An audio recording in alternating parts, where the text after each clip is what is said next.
तंहिंजे करे हाणे जेको थियो आहे हिन साल लास्ट 4 सालनि में 2 साल रेट तमामु सुठो मिलियो असांखे शुरू जा, तक़रीबन 3600 खां 4000 रुपया माण्हू रेट मिलियो।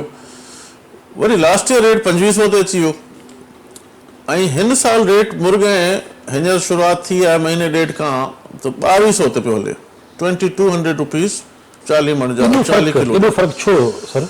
सही सॼो जेको चक्कर हूंदो अथव इहो इंटरनेशनल मार्केट सां रिलेटेड आहे। 40 खां 50% जेका राइस जी जेका एक्सपोर्ट मार्केट आहे उहा कंट्रोल इंडिया थो करे, सही, पूरी दुनिया जी।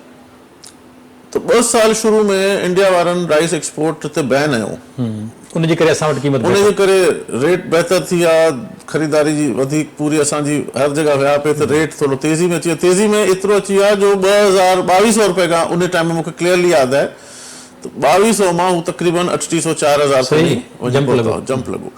पोइ वरी 2 साल कंटिन्यू रहियो जंप। वरी इंडिया जीअं ई एक्सपोर्ट चालू कई आहे, शुरू कई आहे त असां एक्सपोर्ट कंदासीं, त हुननि रेट किराए छॾियो आहे। हुननि इंटरनेशनल मार्केट में हू तक़रीबन $480 खां $490 ते टन, जेको अॻे 580 ते हो, वो किराए हुननि $100-125 घटि करे छॾियो आहे। त उनजे करे पाकिस्तान जो एक्सपोर्टर आहे उनखे बि धक लॻो त उहो घटि ते थो ख़रीदारी करे